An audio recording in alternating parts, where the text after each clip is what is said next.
That is not a headline. That is not a rumor. That is my life. One day I was serving overseas, fighting for my country. The next day I came home, and the HOA told me my house was gone, seized, sold, stolen, all while I was away risking my life. And the worst part, they thought I would do nothing. They thought I would just walk away. But what they forgot was this. When you take a soldier's home, he does not fight alone. Welcome to HOA Stories, where the strangest battles are not fought overseas, but right here in quiet American suburbs. My name is Daniel. I live in a small Texas neighborhood. I served in the U.S. Army for years, and when I finally came back home, I thought the hardest battles were behind me. But then, the HOA declared war on me. And that is where my story begins. I thought the hardest battles were behind me. But then, the HOA declared war on me. I still remember the first letter. A white envelope, tucked neatly into my mailbox. It looked harmless, like any regular notice, but inside was a fine for $200. The reason? They said my lawn was not the correct shade of green. Not too dry, not too yellow, not too patchy, just not green enough for them. At first I laughed. I had seen worse rules in the Army. But here's the thing. This was not the desert. This was my home, my street, my neighbors watching from their windows. I paid it, just to stay quiet. But quiet never lasts in neighborhoods like this. 2 weeks later, another letter came. This time it was $500. They said I parked my truck too close to the sidewalk, the same truck that had carried me across bases, across countries, the same truck that still smelled faintly of dust and diesel. They didn't see a truck, they saw a violation, and I started to see a pattern. The HOA wasn't just about rules, it was about countries. And every time they smiled, every time they waved politely at me from across the street, it felt less like kindness and more like a warning. I tried to talk to the president. Her name was Mrs. Carter. She was the kind of woman who wore pearls even to take out the trash. Her yard was perfect, not a single blade of grass out of line. Her smile was wide, but her eyes stayed cold. When I asked about the fines, she said it was nothing personal, just keeping order in the neighborhood. But her tone, it felt like she was daring me to fight back. And I started to wonder, was this even about grass and trucks, or was this about me? Because while I was overseas, defending strangers I would never meet. They were here, plotting over sidewalks and lawns, and the more I thought about it, the angrier I became. Weeks passed, more letters came, more fines. I tried to keep up, but it felt like drowning. Every time I paid one, another appeared. It was like feeding a monster that only grew hungrier. Then one evening, I came home to something worse, a notice on my door. This time, not a fine, but a warning of foreclosure. The HOA claimed I was behind on dues, that I owed thousands, that my home, my only home, could be taken. I stood in the driveway, reading the paper over and over. My neighbors peeked through blinds. Some shook their heads, some whispered, but no one spoke to me. And that night, I couldn't sleep. I kept pacing my living room, looking at the walls I had painted myself, the photos of my family, the medals I had brought back, the small scars on the floorboards from moving furniture after deployment. This was not just a house. This was my life, my blood, my years of service. And now, the HOA wanted it. When I tried to fight, they fought dirtier. Meetings were closed, decisions made behind doors. By the time I was allowed in, the votes were due. The board members smiled politely, but their eyes told me the truth. They had already chosen my fate. And the worst part, I could not believe how normal it all felt. As if stealing a man's home was just business. As if throwing a soldier out of his house was just another item on their agenda. Next meeting, lawn paint, mailbox height, foreclosure of lot 27. Lot 27. That was me. The anger built inside me like a fire, but I did not scream. I did not shout. I had learned something in the Army. Anger is useless unless you turn it into a plan. So I waited. I studied them, every rule, every loophole, every weak spot. Because if the HOA wanted to play war, they had chosen the wrong opponent. I started showing up at meetings, sitting quietly in the back. They thought I was broken. But I was learning. I watched the way Carter ran the room, the way the board followed her lead, the way neighbors stayed silent out of fear. It was not a community. It was a dictatorship with fresh paint and white fences. And slowly, an idea formed in my mind, an idea so dangerous, so insane, that even I wasn't sure if I could do it. But the more I thought about my stolen home, the more the idea grew. And one night, staring at the foreclosure notice on my table, I picked up the phone. I called a number I hadn't dialed in years. On the other end, a familiar voice answered, strong, steady, a brother in arms, and I said only one sentence. They think they can take my home. There was silence for a moment, then a slow laugh, the kind only a soldier understands, and the voice replied, then let's show them what happens when they try. That was the beginning of my plan, a plan not of violence, but of presence. Because sometimes, the sight of strength is enough to shake the ground beneath the powerful. I knew the HOA had built their world on fear, fear of fines, fear of neighbors, fear of embarrassment. But what would happen if fear was turned against them? What would happen if the HOA board and found themselves staring into the faces of men who had seen real wars, men who knew discipline, loyalty, justice? Would their smiles hold then? Would their eyes stay cold? Or would the kingdom of lawns and mailboxes finally crumble? The night after that call, I could not sleep. My house was dark, but my mind was burning. I kept hearing Carter's voice in my head, that fake smile, those words about order and rules. But really, it was about power, about control. The HOA thought I was just one man, one soldier with no army, one homeowner with no voice, but they were wrong. The next morning, a black SUV pulled into my driveway. Out stepped Marcus. A man I served with years ago. His presence alone was enough to silence a room. Broad shoulders, calm eyes. The kind of man you don't argue with. He shook my hand once, firm and steady, and he said, "Show me where the war is." It wasn't just Marcus over the next few days. More came, one by one. Brothers I thought I would never see again, some still in uniform, some retired, but all carrying the same look in their eyes, the look of men who knew loyalty, men who understood what it means to protect. We didn't bring weapons, we didn't need them. We brought something stronger. Unity.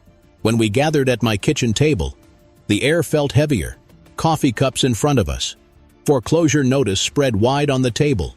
We read it, and then we laughed. Not because it was funny, but because it was pathetic. The idea that a group of petty neighbors, obsessed with lawns and mailboxes, could think they had more power than the men who had fought real battles. The plan began simple. We would not fight them with fists. We would fight them with presence, with patience, with silence. And when the board meeting came, we were ready.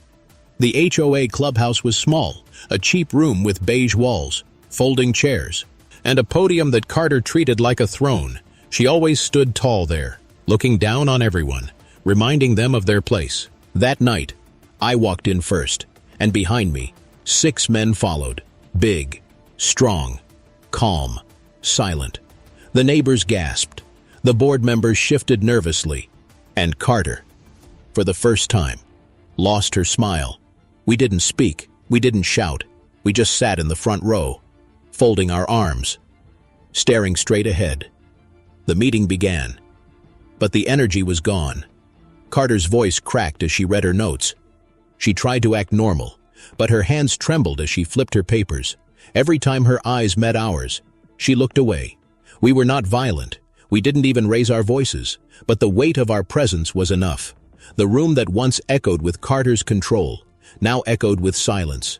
Neighbors who once stayed quiet started whispering. Some even smiled at us. Small, secret smiles. It was like they finally remembered. The HOA was not their ruler. It was just people. And people could be challenged. When Carter finally reached the topic of my foreclosure, her words stumbled. She said I owed thousands. She said rules were rules, but every word sounded weaker. And when she looked at the faces of the men beside me, She knew she was losing. We didn't argue, we didn't defend, we just sat there, unshaken, and something happened that I will never forget. One of the board members, an older man with gray hair, he cleared his throat and said, "Maybe we should reconsider this." Carter's head snapped toward him, her eyes sharp. But his words had already broken her wall, because once one board member questioned her, others followed. They shifted in their seats. They whispered nervously, and in that moment, the power she had built for years started to collapse. The vote was delayed. For the first time, Carter did not get her way instantly. For the first time, she had to fight to keep control, and I saw it in her eyes. Fear. But this was only the beginning. Oh yeah, because fear, once planted, grows like wildfire. And I knew the board would try something desperate next. The question was, how far would they go to protect their kingdom of lawns and mailboxes? That night after the meeting, I sat in my living room, the lights low, the silence heavy. For the first time in months, I felt like the ground was shifting. The HOA had not won, they had delayed. They had stumbled, and Carter's face haunted me, her fake smile cracking for the first time. But I also knew this was not over. People like her, people who live on control, do not surrender quietly. She would strike back. The only question was how. The next morning, I found out another letter. This time not a fine. This time it was personal. They claimed my fence was non-compliant, too tall on one side, too short on the other. They said it violated neighborhood harmony. Harmony, as if wood and nails could ruin the peace. Attached was a photo. Someone had taken it late at night. Standing right outside my yard, they had circled the fence in red marker, like a teacher grading homework, and at the bottom, written in neat black ink, was the word "Final Warning." Not a fine, not a suggestion, a warning. I stood there holding the paper, feeling the weight of it in my hands. It wasn't about fences. It wasn't about grass. This was Carter sending me a message. She was saying, "You think you have friends, but I still hold the pen." And that made me smile, because I had seen this before. Bullies always push hardest when they feel power slipping. It meant she was scared, so instead of tearing the notice apart, I pinned it to my fridge. A reminder, not of her control, but of her weakness. Later that day, Marcus came by. He looked at the letter, then looked at me, and he laughed. That deep laugh that comes from knowing your enemy is desperate. "Looks like she's rattles," he said. And he was right. But still, I couldn't ignore it. The HOA wasn't just pushing paper anymore. They were watching me, taking photos at night. Creeping by my property with clipboards and cameras, it felt less like a neighborhood, more like surveillance. And the thought crawled under my skin. That evening I decided to walk the street, to see the neighborhood the way they saw it. Perfect houses, trimmed lawns, cars lined up neat. It looked peaceful, but behind curtains, I saw eyes watching, shadows moving, whispers carrying through open windows. It wasn't peace, it was fear disguised as order. And for the first time, I realized something bigger. It wasn't just about me, it was about everyone on this street. They were all trapped, too afraid to speak, too afraid to break a single rule, because Carter had made them believe the HOA was untouchable. But what happens when people see the untouchable bleed? The next board meeting came fast. We went again. Same chairs, same beige walls, same fake smiles at the front. But this time, more neighbors showed up. Not many, but enough. They sat quietly, eyes darting between us and the board, and I could feel it. The shift spreading. Carter tried to sound confident. She opened with her usual speech about order and pride, but her voice cracked, her hands shook when she turned the pages. And then, it happened again, the foreclosure vote. She tried to push it through quickly, her words sharp, fast, like knives, but the board hesitated. One man spoke, then another, and soon, voices were clashing. It wasn't unity anymore. It was cracks in the wall. I sat there, calm, silent. And then I did something I had never done before. I stood up, the room froze, everyone turned to look at me, and I spoke simply. No shouting, no anger, just truth. You want to take my home. While I was serving my country, you call it rules. I call it theft. And I will not let you steal what I fought to protect." The silence after those words was heavier than any shout. Neighbors looked at each other, some nodding, some whispering. Even the board shifted uncomfortably. And Carter, her face turned red, her smile gone. She slammed her papers on the podium, and she shouted the words I will never forget. "This is my neighborhood, not ours, not the community's, hers." And that was her mistake, because in that one moment, everyone saw her truth. This was never about harmony. This was never about rules. It was about power and her throne. The room erupted. Voices rose. People argued. The board scrambled. And I stood there, calm, watching her kingdom crumble in front of her. When the meeting ended, nothing was decided. But I didn't need a decision. I had already won something bigger. The neighborhood had seen the queen fall, and once people see it, they can't unsee it. That night, Carter tried something new. She sent me another letter, but this time, it wasn't typed. It was handwritten, angry, messy. It said, "You don't belong here. No fines, no rules, just raw anger." And I laughed when I read it, because the moment she dropped the rules, she admitted the truth. It was never about order. It was about me. She hated me. She feared me. And that meant I was winning. The note sat on my kitchen table for hours. I read it over and over. The crooked handwriting, the anger bleeding through every line. "You don't belong here." It was not a rule, not a fine, not even a warning. It was hate written in ink, and it told me something important. Carter was losing her grip. When people in power feel secure, they hide behind rules. When they start to fear, they drop the mask, and her mask had finally cracked. But fear is dangerous. It makes people sloppy, and it makes them cruel. The next week, the real war began. It started small. My trash bins were mysteriously knocked over in the night. My mailbox door bent out of shape. Small things, petty things, but things that carried a message. "We are watching you." I stayed calm.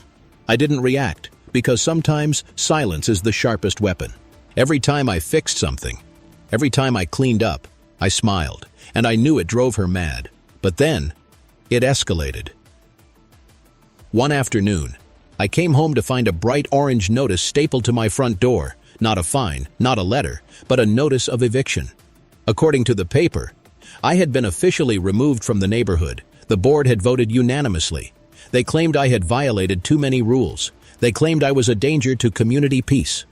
I stood in the doorway, staring at the paper. My blood boiled.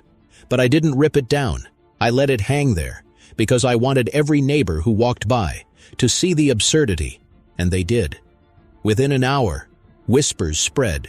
People slowed their cars when they passed my house. Some even took photos. It wasn't just a fight anymore. It was a spectacle. Carter thought she had humiliated me, but all she did was expose herself. The next HOA meeting came fast. I knew it would be chaos, and this time, I wasn't going alone. When I arrived, Marcus was already waiting outside, and with him, 4 more men, brothers from different deployments, each one built like stone. We didn't speak much. We didn't need to. We had lived through darker nights than this. We walked in together, and the room went silent. Carter tried to keep her composure, but her hand shook when she banged the gavel. Her voice cracked when she read the agenda, and when she reached my name, her face burned red. She waved the eviction notice in the air, shouting about order, shouting about rules. But the more she shouted, the less people believed her, because it didn't sound like leadership. It sounded like desperation. Neighbors shifted in their chairs. Some frowned, some whispered. And then, a voice rose from the back. It was Mrs. Parker, a quiet woman who lived 2 houses down. She was the kind of neighbor who never spoke at meetings, never raised her voice. But that night, she stood up. She said, "If they can take his house, what's stopping them from taking ours?" The room fell quiet. Every neighbor looked around, eyes wide, because for the first time, they realized this wasn't about me. It was about all of them. Carter tried to shut her down. She shouted about rules again. She slammed the gavel until it cracked against the podium. But it was too late. The seed had been planted. The board members looked uneasy. Two of them avoided her gaze. One of them even closed his folder quietly, as if ashamed, and I just sat there, silent, letting the moment grow. Because sometimes, you don't win by fighting.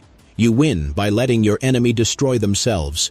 By the end of the meeting, no decision was made. The eviction was delayed, and Carter stormed out, slamming the door so hard it rattled the walls. But I knew she would not give up. People like her don't surrender. They escalate. And I was right. A few nights later, I woke up to flashing lights outside my window, red and blue. Bouncing off the walls, I rushed to the door and found two police officers standing on my porch. They said the HOA had called. They claimed I was causing disturbances. They claimed I was threatening neighbors. They claimed I was unstable. The officers looked tired. Their eyes told me they didn't believe a word of it, but they had to check anyway. They asked questions, walked the yard, made notes, and then one of them leaned in close and whispered, "Honestly, it sounds like someone's got a grudge against you." I nodded, because I already knew who, when they left. I stood in the driveway, the night quiet again, and I laughed. Because Carter had just made her biggest mistake. She had dragged the law into this, and the law doesn't play games the way she does. I called Marcus the next morning. I told him everything, and he said the words I had been waiting for. "It's time to bring in the others."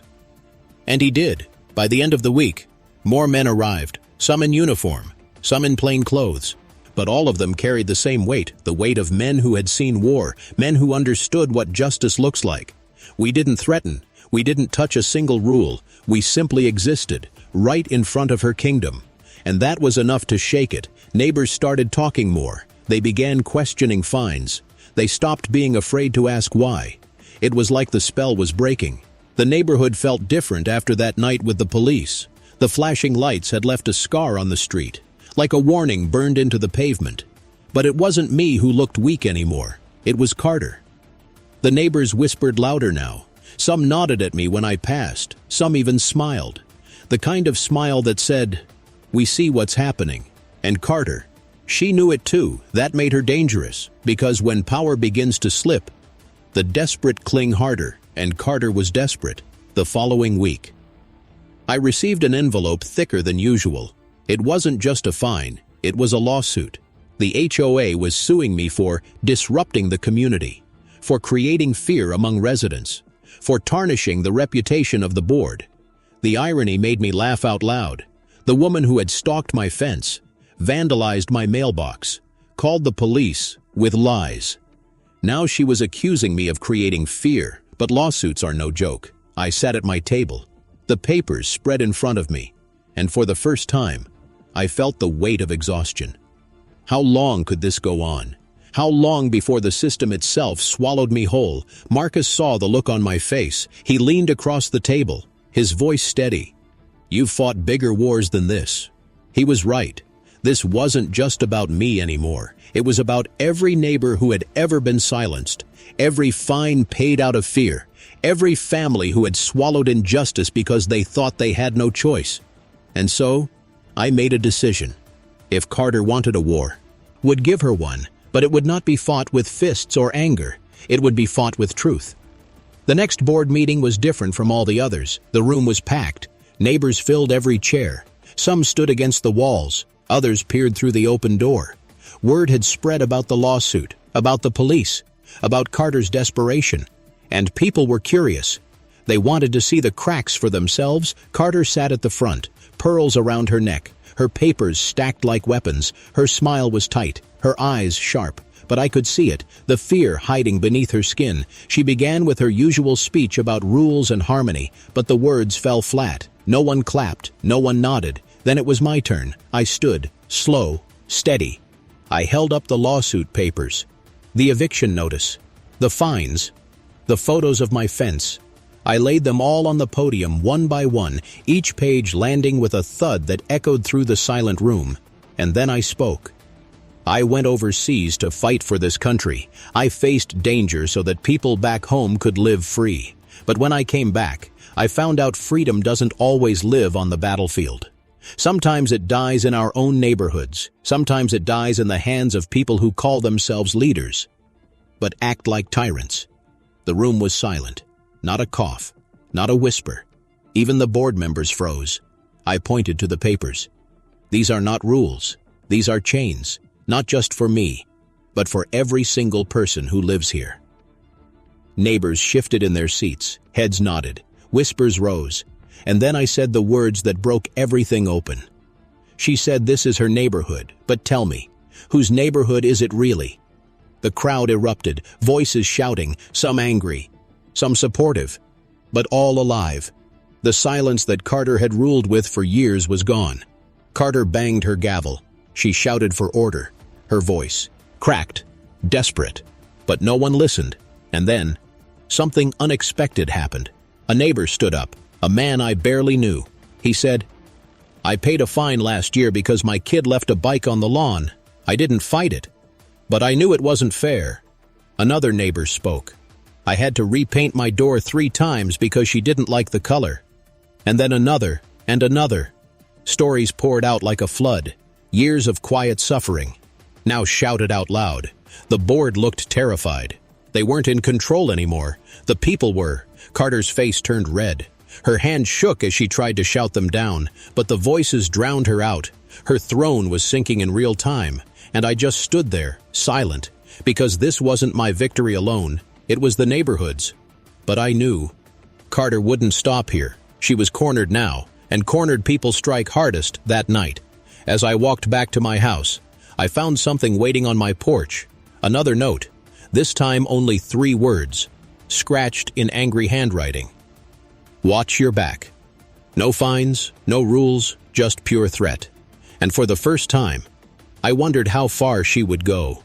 Was this still about rules, or had it turned into something darker? Would she really risk everything to destroy me? The thought kept me awake that night. The shadows in my house felt heavier. Every creak of the floorboards made me tense. Every car that passed made me glance through the blinds, because now, this wasn't just an HOA fight. It was personal, and personal wars are the most dangerous of all. The note on my porch was still there in the morning. 3 words, scratched in shaky black ink. "Watch your back." I held it in my hands, and for the first time, I wondered how far she was willing to go. This wasn't about grass anymore. It wasn't about fences or trash bins. It wasn't even about dues. It was about pride, control, revenge. Carter had built her little empire on fear. And now, that empire was collapsing. She was a queen watching her castle crumble, and desperate queens are the most dangerous. I called Marcus. He came right away. He read the note, then tore it in half. "She's scared," he said, but I could hear the warning in his voice. Fear makes people reckless, and reckless people don't think about consequences. That night, I didn't sleep much. Every sound outside made me tense. The crunch of gravel, the rustle of leaves, even the hum of a car engine down the street. I had fought in places where danger was always hiding. But this was different. This was supposed to be home, by morning. I had made my decision. If she wanted to escalate, then so would I. Not with threats, not with violence, but with truth and presence. Marcus made a few calls. By the weekend, they started arriving. Not just him, not just a few men, but a dozen. Brothers I hadn't seen in years, some still young, some older now, but all carrying the same unshakable strength in their eyes. We gathered in my driveway. No weapons, no shouting, just men standing shoulder to shoulder. Neighbors peeked through blinds, cars slowed as they passed, and whispers spread like wildfire. The sight alone was enough to change the air on the street. The HOA ruled with fear. But fear has a funny way of shifting when strength appears. On the day of the next board meeting, we went together. The clubhouse had never been so full. Neighbors packed inside. More stood outside, some filming with their phones. They wanted to see what would happen. Carter sat at the podium, her pearls around her neck, her papers stacked high like a shield. But her hands trembled, her eyes darted. She knew the room wasn't hers anymore. I walked in first. Marcus and the others followed. We didn't sit in the back this time. We sat in the front row, silent, steady, unmovable. The meeting began. But it didn't feel like her meeting anymore. Every word she spoke was drowned in tension. Her voice cracked. Her smile faded. I sat on my porch holding the letter. watching the sun rise over perfect lawns, and I realized something important. The battle was not just about one home, it was about the idea of control. She had lost her crown in public, but she would fight in the shadows to take it back. For days, small things kept happening. Trash thrown in my yard, a nail stuck under my truck tire. Neighbors whispered that someone had been walking the street at night, always quiet, always watching. Marcus told me not to flinch. Bullies only win if you react, he said. So I didn't. I stayed calm. I went about my days, mowing my grass, fixing my fence, waving to neighbors. But inside, I was waiting. And then, it happened. The final meeting. It was announced quietly, slipped into mailboxes like a secret, a special session of the HOA. No agenda listed, no explanation, just a date and time. I knew what it was. Her last attempt, her last strike. When the day came, the clubhouse was full again. But this time, something was different. More neighbors had come. Even the quiet ones who had never spoken before. It wasn't curiosity anymore. It was defiance. They wanted to see how it would end. I walked in with Marcus and the others. We sat in the same row as before, silent, steady, unshaken. Carter entered late, her pearls missing, her hair disheveled. She looked tired, angry, broken. But her eyes still burned with the same fire. She slammed her papers on the podium, and without even calling the meeting to order, she began to speak.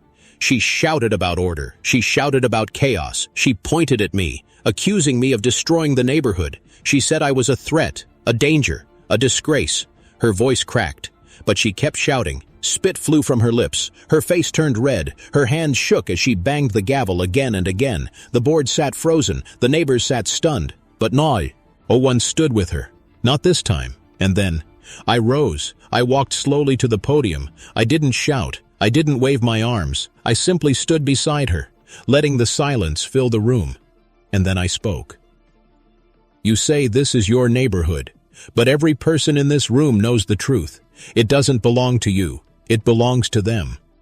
I turned, gesturing to the neighbors, mothers holding children, elderly men gripping canes, fathers with tired eyes after long workdays, all of them staring back at her. And for the first time, I saw her flinch. I leaned closer, my voice low, but clear. You tried to take my home. You tried to break me, but you forgot one thing. A home is not just walls and grass. It's the people inside and the people around it. And today, they choose. The room erupted. Applause, shouts, voices rising together. The silence that had ruled for years was dead. The board scrambled, papers flying. But it didn't matter. The neighbors had spoken louder than any gavel. And then, the final blow came. One of the board members stood, his voice firm. I motioned to remove Carter as president, effective immediately. Another seconded, and when the vote came, every hand rose except hers.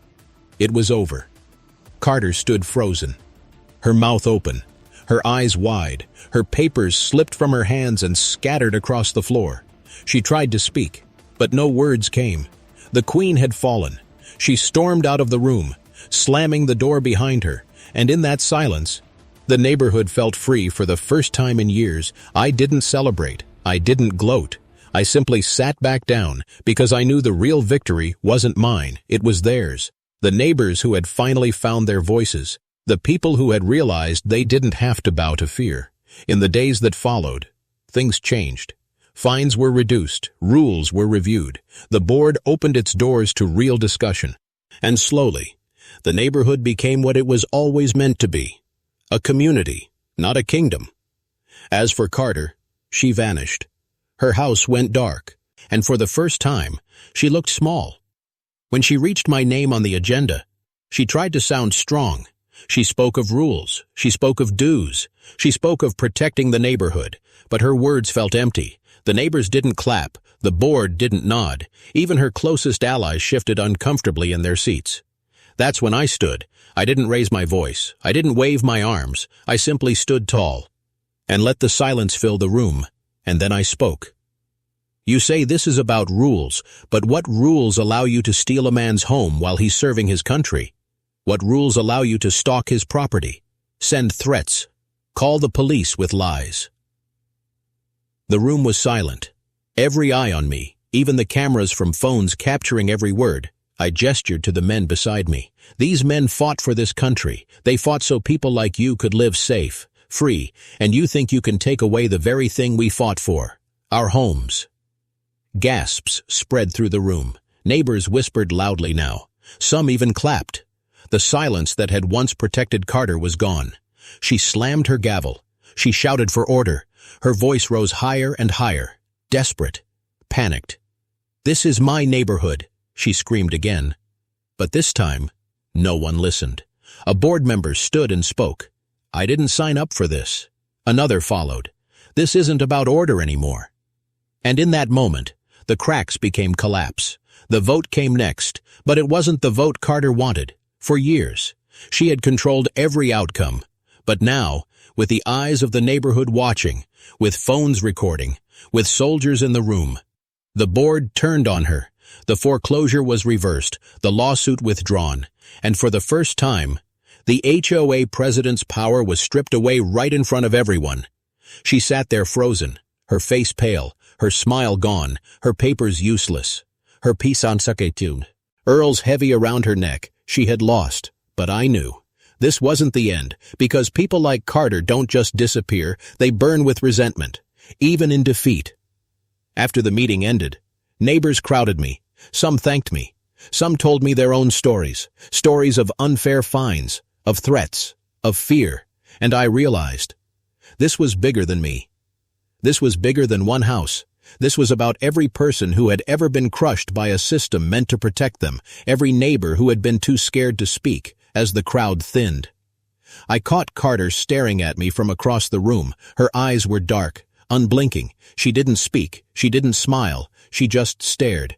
And in that stare, I saw it. The war wasn't over. It was only changing shape that night. I sat with Marcus and the others in my kitchen. We drank coffee, talked about old times, laughed about things only soldiers would understand. But in the back of my mind, her stare lingered, because a person who has lost everything has nothing left to lose. And I couldn't shake the question. What would she try next? The night after the board meeting, the neighborhood felt different. The air itself seemed lighter, as if the weight of Carter's control had finally cracked. People walked their dogs slower. They waved more. They even smiled at me openly for the first time. But under all of it, I felt something else, a shadow still clinging, a tension that refused to leave, because Carter had not spoken that night.